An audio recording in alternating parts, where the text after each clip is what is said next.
John Wick एक Russian gang the ट्रासो mob के लिए काम करने वाला निहायत ही फेमस और बैड एस हिटमैन हुआ करता था। जॉन विक इतना खतरनाक असासिन था कि अंडरवर्ल्ड में उसके the boogeyman, the devil, Baba Yaga और द रीपर जैसे निकनेम थे। कहा जाता है कि एक बार जॉन विक ने बस एक पेंसिल की मदद से 3 लोगों को मार दिया था।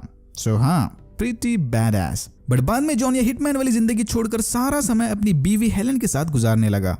अनफॉर्चुनेटली हेलन किसी जानलेवा बीमारी के कारण मर गई। हेलन को पता था कि जॉन उसके बिना एकदम अकेला हो जाएगा, इसीलिए उसने अपने मरने के बाद जॉन के साथ रहने उसे एक पपी गिफ्ट किया। हेलन के गुजरने के बाद जॉन अपना सारा टाइम उस पपी यानी डेजी के साथ बिताने लगा, उसकी देखभाल करते हुए और उसे अपनी मसल कार में सैर कराते हुए। एक दिन आउटिंग के दौरान गैस स्टेशन पर जॉन की मुलाकात योसेफ टेरासो से हुई। योसेफ टेरासो गैंग के लीडर वीगो का बेटा है।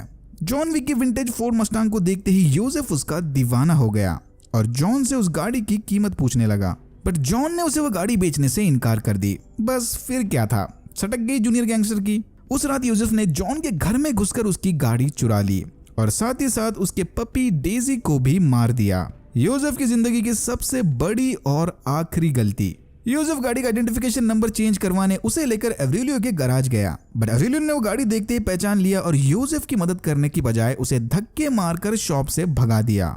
जब वीगो ने इसे कॉल करके पूछा कि भाई क्या हो गया, मेरे बेटे को क्यों मारकर भगा दिया, तब एवरेलियो ने इसे बताया कि सर जी, तुम्हारे बेटे ने जॉन विक से पंगा लिया है। जॉन विक का नाम सुनते ही वीगो ने भी अपने बेटे को कूट दिया। रिटायरमेंट से पहले जॉन विक ने वीगो के लिए एक ऐसे इम्पॉसिबल मिशन को अंजाम दिया था जिसकी वजह से वीगो उनका गैंगस्टर एम्पायर खड़ा कर पाया। वीगो जानता है कि जॉन विक जैसे सन के असैसिन के लिए कोई काम इम्पॉसिबल नहीं। अब जो बंदा आपकी गैंग बना सकता है वो बिगाड़ भी तो सकता है ना। फिर वीगो जॉन विक को फोन लगाकर उसके बेटे की जिंदगी बख्शने को कहता है, बट नहीं, जॉन विक तो उसे मार कर ही रहेगा। अपने बेटे की जान बचाने की खातिर वीगो जॉन के घर कुछ असासिन्स को भेजता है, लेकिन जॉन उन सबको मारकर लाशों को ठिकाने लगाने प्रोफेशनल क्लीनिंग सर्विस बुलाता है।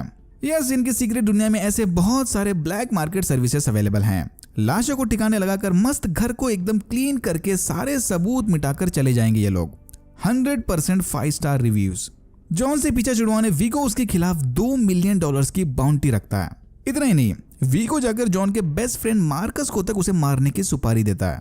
फिर जॉन घर के बेसमेंट में गड़े गोल्ड कॉइन्स और हथियार लेकर कॉन्टिनेंटल होटल पहुंचता है। अंडरवर्ल्ड में अगर किसी से कोई काम करवाना है तो ये स्पेशल गोल्ड कॉइन्स का इस्तेमाल करना होगा। ये इनकी सीक्रेट दुनिया की स्पेशल करेंसी है। कॉन्टिनेंटल होटल इन सारे क्रिमिनल्स का समझ लो एक टाइप का सेफ हाउस है, न्यूट्रल टेरिटरी।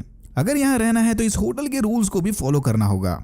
नो वायलेंस, चाहे कुछ भी हो जाए। No violence and no business. जैसे ही वीगो को पता चलता है कि जॉन कॉन्टिनेंटल होटल में शिफ्ट हो गया, वो फौरन उसकी सुपारी डबल कर देता है। अगर रूल्स तोड़कर जॉन विक को होटल के अंदर मार दिया तो डबल पैसा मिलेगा।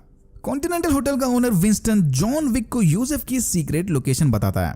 यूसेफ रेड सर्कल नामी नाइट क्लब में मस्त पार्टी कर रहा था कि तभी जॉन विक उस पर हमला कर देता है, बट वीगो के आदमियों की मदद से यूसेफ बाल बाल बचकर भाग गया। जॉन जब वापस अपने होटल में आकर आराम कर रहा था तब उस पर एक असासिन हमला करती है। लकीली मार्कस ने समय रहते जॉन के तकिए पे गोली मारकर उसे आने वाले खतरे की वार्निंग दे दी थी। फिर जॉन उस असासिन यानी मिस पर्किन से वीगो के सीक्रेट बिजनेस लोकेशन का पता लगाता है और उसे कॉन्टिनेंटल होटल के हवाले छोड़कर वहां से चला जाता है। जॉन के जाने के बाद मिस पर्किंस होटल के असासिन को मारकर वहां से भाग जाती है। फिर जॉन वीगो का अटेंशन हासिल करने उसके सीक्रेट अड्डे पर जाकर वहां रखे पैसे और इंपॉर्टेंट डॉक्यूमेंट्स को आग लगाता है। प्लान के मुताबिक मामले की छानबीन करने वीगो अपने आदमियों के साथ यहाँ आ गया, बट वीगो के आदमी जॉन विक पर भारी पड़ते हैं। तभी मार्कस अपने स्नाइपर स्किल्स की मदद से जॉन को बचा लेता है। फिर जॉन विक वीगो के बचे कुछ आदमियों को मारकर उससे यूसेफ का पता पूछता है। द बूगीमैन से अपनी जान बचाने वीगो अपने ही बेटे की कुर्बानी दे देता है। वीगो से मिली इंफॉर्मेशन की मदद से जॉन यूसेफ को ढूंढकर मार देता है, मतलब हिसाब बराबर। तभी मिसेस पर्किंस वीगो को बताती है कि मार्कस ने उसे चूना लगा दिया, वह पहले से ही जॉन विक के साथ मिला हुआ था। फिर वीगो मार्कस को मारकर उसकी मौत की खबर जॉन विक को सुनाता है। अब हिसाब फिर से बराबर करना पड़ेगा। कॉन्टिनेंटल होटल्स के रूल ब्रेक करने की वजह से विंस्टन मिसेस पर्किंस को मरवा देता है। विंस्टन जॉन को बताता है कि वीगो हेलीकॉप्टर में बैठकर यहाँ से भागने की प्लानिंग कर रहा है, बट जॉन समय रहते इसे रोक कर मार देता है। स्टार्ट से लेकर एंड तक हर एक एक्शन सीन बैड एस था। वीगो को मारकर वापस घर लौटते वक्त जॉन विक एक पिटबुल को अडॉप्ट कर लेता है। कुछ दिनों बाद जॉन विक ने अपनी गाड़ी को भी ढूंढ लिया जो यूसेफ के अंकल और वीगो के भाई के शॉप में पड़ी थी। थोड़ी थोड़ी हाथापाई और गाड़ी की अच्छी खासी बैंड बजाने के बाद जॉन विक एब्राहम टेरेसो की जान बख्श देता है अमन कायम करने। फिर अपनी फोर्ड मस्टांग को अविलियो की शॉप में मरम्मत के लिए डालकर जॉन विक घर वापस आता है, जहां उसकी मुलाकात Italian gangster Santino D Antonio से होती है। वो इम्पॉसिबल मिशन याद है जिसको पूरा करके जॉन विक रिटायर हुआ था? उस मिशन को सक्सेसफुली अंजाम देने जॉन ने डी एंटोनियो से मदद ली थी। मदद के बदले डी एंटोनियो ने जॉन से ब्लड ओथ लिया था, मतलब स्पेशल मार्कर की कसम। शर्त यह थी कि डी एंटोनियो जॉन की मदद करेगा और बदले में ये मार्कर दिखाकर जब चाहे तब डी एंटोनियो जॉन से मदद मांग सकता है। बट जॉन उसे वहां से ये बोलकर भगा देता है कि भाई अब मैं रिटायर हो गया, ये सब छोड़ दिया मैंने। अंडरवर्ल्ड में काम करने वाले ये क्रिमिनल्स दो चीजों को बड़ा सीरियसली लेते हैं। पहला कि कॉन्टिनेंटल होटल में नो बैड बिजनेस, और दूसरा कि चाहे कुछ भी हो जाए मार्कर का वादा पूरा करना होगा। जॉन से ना सुनते ही गुस्से में डी एंटोनियो उसके घर को उड़ा देता है। फिर विंस्टन के समझाने के बाद जॉन फाइनली डी एंटोनियो से मिलकर मार्कर की शर्त को एक्सेप्ट करता है। तो डी एंटोनियो अपनी ही बहन जियाना को जॉन के हाथों मरवाना चाहता था ताकि उसके मरने के बाद इसे द हाई टेबल की कुर्सी मिल जाए। द हाई टेबल काउंसिल दुनिया भर के हाई लेवल क्रिमिनल्स का ग्रुप है। इस काउंसिल में टोटल 12 सीट हैं, 12 क्रिमिनल फैमिलीज के 12 सीट्स। तो डी एंटोनियो अपनी बहन को मरवाकर उससे वो सीट छीनना चाहता है। जियाना रूम में पार्टी कर रही थी कि तभी जॉन विक इस पर हमला करता है, बट अपने ऑनर की खातिर जॉन विक के हाथों मरने की बजाय जियाना सुसाइड कर लेती है। काम पूरा होने के बाद डी एंटोनियो की गैंग जॉन को धोखा देकर उस पर हमला करते हैं। डी एंटोनियो ने पहले से ही अपनी बहन और जॉन विक दोनों को ठिकाने लगाने का प्लान बनाया था। फिर एक लंबे गंगफू एक्शन सीक्वेंस के बाद जॉन विक और जियाना का बॉडीगार्ड कैसियन लड़ते लड़ते रोम कॉन्टिनेंटल तक पहुंचते हैं। यस, ये कॉन्टिनेंटल होटल्स की चेन दुनिया भर में फैली हुई है। रूल के मुताबिक इन दोनों को लड़ाई रोकनी पड़ेगी, बट कैसियन इससे वादा करता है कि वो उसकी मालकिन की मौत का बदला लेकर रहेगा। न्यूयॉर्क वापस लौटने पर जॉन विक को पता चलता है कि डी एंटोनियो ने उसकी सुपारी दे दी, जॉन विक के मारने वाले को $7 मिलियन का इनाम। इसे ढूंढते हुए कैसियन भी यहाँ पहुंच गया था, बट फिर जॉन उसे हराकर जिंदा छोड़ देता है, ये बोलकर के भाई जियाना की मौत को पर्सनली ना ले, consider this as a professional courtesy और भूल जाइए सब कुछ। फिर अपने जख्मों का इलाज करके डी एंटोनियो को ढूंढने नियो जाकर मॉर्फियस से मिलता है। What? I mean John Wick जाकर अंडरग्राउंड गैंगस्टर बाउरी किंग से मिलता है। किंग के आदमी जॉन विक का इलाज करके उसे डी एंटोनियो का पता बताते हैं। जॉन लोकेशन पर पहुंचकर डी एंटोनियो के आदमियों को मार देता है और उसके डेफ बॉडीगार्ड एरिस को मरने के लिए छोड़कर डी एंटोनियो के पीछे जाता है।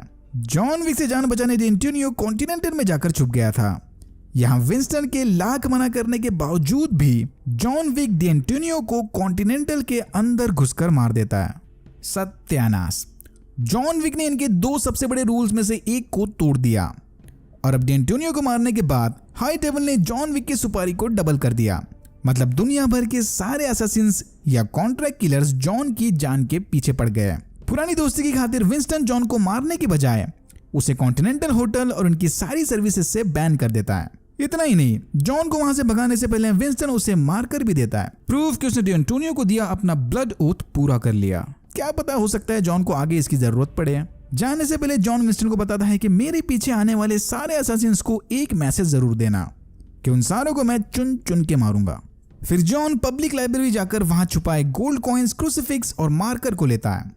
बाहर निकलते ही जॉन विक को पता चलता है कि आसपास के सारे असैसिन्स इसकी जान के पीछे पड़ गए हैं। वादे के मुताबिक जॉन रास्ते में आने वाले सारे असैसिन्स को मारकर द डायरेक्टर से मिलता है। फिर डायरेक्टर जॉन से वो क्रूसिफिक्स लेकर उसे बदले में सही सलामत कासाब्लांका पहुंचाने की तैयारी करती है। जॉन कासाब्लांका तो पहुंच जाएगा, बट वो अब कभी द डायरेक्टर के घर वापस नहीं आ सकता। काफी अजीब तरीका है पेमेंट सिस्टम का। द हाई टेबल अपने प्राइवेट जज को विंस्टन और बाउरी किंग से मिलने भेजता है। अब क्योंकि इन्होंने जॉन विक के रूल तोड़ने के बावजूद भी उसकी मदद की थी, उसके बदले ये एजुडिकेटर उन्हें 7 दिन का टाइम देती है। 7 दिन में दोनों को अपनी कुर्सी छोड़नी पड़ेगी। फिर जॉन विक कासाब्लांका जाकर अपनी पुरानी दोस्त सोफिया से मिलता है। वो मारकर याद है जो इसने लाइब्रेरी से उठाया था? उसमें सोफिया का खून लगा है। मतलब जॉन ने पहले कभी ब्लड ओथ के बदले सोफिया की मदद की होगी और अब रूल्स के हिसाब से सोफिया को यह एहसान वापस चुकाना पड़ेगा। जॉन को सोफिया से द एल्डर का पता चाहिए। द एल्डर मतलब हाई टेबल का बड़ा मेंबर। फिर सोफिया एक लोकल बंदे की मदद से द एल्डर की लोकेशन जान लेती है। द एल्डर किसी रेगिस्तान में अपना कैंप लगाकर बैठा है। जॉन को रेगिस्तान में अकेला छोड़कर सोफिया वहां से चली जाती है, क्योंकि टेक्निकली डील तो बस लोकेशन बताने की हुई थी। अब जॉन रेगिस्तान में मरे या जिए, इससे उसे कोई लेना देना नहीं। रेगिस्तान में भटकते हुए जॉन किसी तरह एल्डर तक पहुंच जाता है। यहाँ एल्डर उसे बताता है कि अगर उसे अपना रिकॉर्ड क्लियर करना है तो जॉन विक को अपने दोस्त विंस्टन को मारना होगा। बस यही एक रास्ता है, इसके पास दूसरा कोई ऑप्शन नहीं है। जॉन विक को अपनी बीवी की आखिरी ख्वाहिश पूरी करने जीना होगा। फिर जॉन अपनी उंगली काटकर वेडिंग रिंग द एल्डर के हवाले करता है, मतलब इसने ऑफर एक्सेप्ट कर लिया। काफी अजीब अजीब रिचुअल्स हैं भाई इनके। दूसरी तरफ एजुडिकेटर जीरो और उसके असासिन्स की मदद से द डायरेक्टर और किंग को सजा देती है। जॉन विक के वापस लौटते ही उसका सामना जीरो से होता है। फिर एक बैड एक्शन सीक्वेंस के बाद ये दोनों लड़ते लड़ते कॉन्टिनेंटल पहुंचते हैं। रूल्स याद है ना, no killing on the hotel grounds. Hotel पहुंचकर जॉन विंस्टन से मिलता है। विंस्टन को ऑलरेडी पता चल गया है कि जॉन विक उसे यहाँ पर मारने आया है। फिर यहाँ एजुडिकेटर आकर इन दोनों से उनका डिसीजन पूछती है। ना ही विंस्टन कॉन्टिनेंटल की कुर्सी छोड़ेगा और ना ही जॉन विक उसे मारेगा। दोनों ने अपना डिसीजन फाइनल कर लिया। ये सुनने के बाद एजुडिकेटर एडमिन डिपार्टमेंट को कॉल करके न्यूयॉर्क कॉन्टिनेंटल होटल का स्टेटस चेंज करती है, मतलब यहाँ अब खून खराबा किया जा सकता है। जल्द ही हाई टेबल की आर्मी आकर जॉन और विंस्टन को ठिकाने लगा देगी। बट जॉन विक होटल के गार्ड्स के साथ मिलकर हाई टेबल की आर्मी को हरा देता है और एंड में जाकर जीरो को भी मार देता है, गन्स की मदद से और तलवार की मदद से, जैकेट की मदद से, बेल्ट की मदद से। I mean come on, he is John Wick. लड़ाई पूरी होने के बाद एजुडिकेटर विंस्टन से नई डील करती है। उसे कॉन्टिनेंटल की गद्दी वापस मिल जाएगी, बट बदले में जॉन विक को मरना होगा। ये सुनते ही विंस्टन जॉन विक पर गोलियां चलाने लगता है। जॉन विंस्टन के हमले से बचने छत से नीचे कूद जाता है और फिर बाउरी किंग के आदमी उसे अंडरग्राउंड अड्डे पर लेकर जाते हैं। ये दोनों ही अब हाई टेबल की हरकतों से तंग आ चुके हैं और यहाँ होता है जॉन विक चैप्टर 3 खत्म। अगर आपको वीडियो अच्छा लगा तो please like share and subscribe for more videos like this. मैंने ऐसे और भी वीडियोस बनाए जिनके लिंक्स आपको डिस्क्रिप्शन बॉक्स में मिल जाएंगे। Thank you very much for watching and I am hoping to see you in my next one.